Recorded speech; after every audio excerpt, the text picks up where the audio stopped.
అందరూ ప్రజలందరూ వెళ్తూ ఉన్న ఏరియా నిన్న మొన్నటి దాకా మనుషులు కూడా వెళ్ళలేనంత దారుణంగా ఉంది. సో అలాంటి ప్రదేశాన్ని మొత్తం అధికారుల దగ్గర నుండి క్లీన్ చేయించారు. ఇప్పుడు చంద్రబాబు నాయుడు లోపలికి వచ్చారు. ఒక అమరావతి రైతులు ఆయనకి మెడలో గ్రీన్ కండువా కూడా వేశారు. ఏదైతే దాదాపు 1600 రోజులుగా పోరాటం చేస్తూ ఉన్నారో ఆ అమరావతి రైతులు ఆయన మెడలో ఒక గ్రీన్ కండువా వేశారు. ఇప్పుడు మనకు ఒక గ్రీన్ షెడ్ కనిపిస్తుంది, ఎదురుగా మట్టి కూడా కనిపిస్తోంది. ఇదే మట్టి, ఇందాక నుంచి నేను చెప్తున్న మట్టి. ఇది మట్టి అంటే కేవలం ఇక్కడ మట్టి కాదు, వాస్తవానికి దేశంలో ఉన్న అనేక నదుల నుంచి సేకరించిన మట్టి నీరును తీసుకొచ్చి ఆ రోజు చిన్న చిన్న ఇత్తడి చెంబులతో తీసుకొచ్చి ఎక్కడ గుట్టలా పోశారు. సో అలా తీసుకొచ్చిన ఇత్తడి చెంబులన్నింటినీ అక్కడ పర్యాటకులు చూసేందుకు ఆ గ్రీన్ షెడ్ కింద మొత్తం అందంగా అలంకరించడం కూడా జరిగింది. మట్టి నీరు పోసేసి అక్కడ దాన్ని నరేంద్ర మోడీ కూడా గంగానది నుంచి తీసుకొచ్చిన మట్టి నీరు చెంబులు కూడా అదే ప్రదేశంలో మనకి ఎదురుగా ఇప్పుడు మట్టి గుట్టలాగా చిన్నది ఏదైతే కనిపించిందో ఆ గ్రీన్ షెడ్ కింద దాని మీద పెట్టడం జరిగింది. అప్పుడు నరేంద్ర మోడీ పెట్టిన మట్టి నీరుతో కూడిన చెంబు కావచ్చు, అలాగే దేశంలో ఉన్న అనేక స్వామీజీలు, పీఠాధిపతులు, ప్రభుత్వ అధికారులు సేకరించి తీసుకొచ్చిన ఆ మట్టి నీరు నమూనాను అంతటిని కూడా అక్కడ ఒక గుట్ట మాదిరిగా అక్కడ పెట్టడం అనేది జరిగింది. పెట్టిన తర్వాత ఎన్ని పవిత్రమైన నదుల నుంచి వీటిని సేకరించామనేది అక్కడ బోర్డులు కూడా పెట్టడం జరిగింది. అలా ఆ మట్టి నీరుని సేకరించి తీసుకొచ్చిన ఇత్తడి చెంబులు ఏవైతే ఉంటాయో అవన్నీ కూడా ఆ మట్టి గుట్ట చుట్టూ అందంగా అలంకరించి.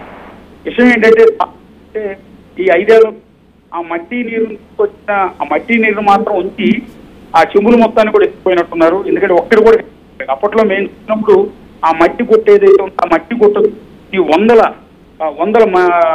ఇత్తడి చెంబులు లాంటి అక్కడ మనకు కనపడేవి. ఎందుకంటే వీటి ద్వారానే అక్కడ సేకరించి తీసుకొచ్చి పెట్టామని. సో వాటన్నిటిని ఎత్తుకుపోయి మిగిలినంతా కూడా విధ్వంసం చేశారు. చివరికి మట్టి మాత్రం అక్కడ మిగిలింది.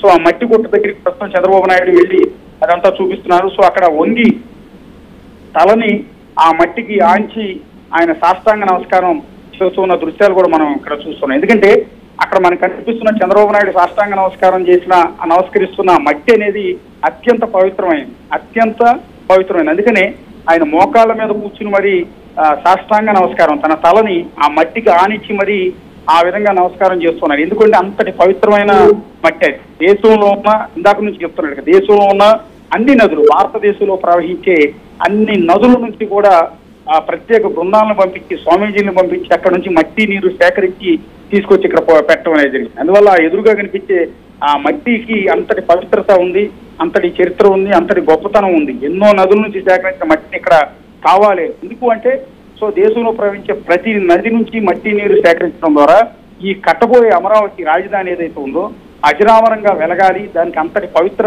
నగరంగా వెలగాలన్న ఉద్దేశంతో చంద్రబాబు నాయుడు అన్ని నదుల నుంచి కూడా ఆ విధంగా మట్టి నీరుని తీసుకొచ్చి అక్కడ పెట్టడం అనేది జరిగింది. అందువల్లే తాను ఎంతో భక్తితో, ఎంతో గౌరవంతో ఒక చరిత్రలో నిలిచిపోయే రాజధాని నిర్మాణం కోసం ఆనాడు అన్ని నదుల నుంచి మట్టి నీరు సేకరించి ఎక్కడైతే శంకుస్థాపనలో వినియోగించానో అదే చోటకు వచ్చి ప్రజలకు చూపించే ప్రయత్నం చేశారు. అదంతా దాని రూపురేఖలన్నీ కూడా పూర్తిగా నాశనం అయిపోయాయి. నిన్న మొన్నటిదాకా చెప్పారు కదా, ఇప్పుడు ఎక్కడైతే ఆ మట్టి నీరు అంతటి పవిత్రత ఉందో అక్కడ కొంతమంది తులాయి వెదవచ్చి అక్కడ బీర్ బాటిల్ తాగి విధ్వంసం చేసేవారు. పగలగొట్టేసి బీర్ బాటిల్ ఆ మట్టి నమూనాలు ఎక్కడైతే ఉన్నాయో దాని చుట్టూ బుట్టలుగా పోసారు. సో వీటన్నిటిని కూడా ఒక వారం రోజుల నుంచి అధికారులంతా అక్కడికి వెళ్ళి మొత్తం ఆ బీర్ బాటిల్ అన్ని ఏరటంగా వస్తూ ఎక్కడైతే విధ్వంసం చేశారో, ఎక్కడైతే మొక్కలు పెరిగిపోయి నాశనం చేశారో వాటన్నింటినీ కూడా క్లియర్ చేసే ప్రయత్నం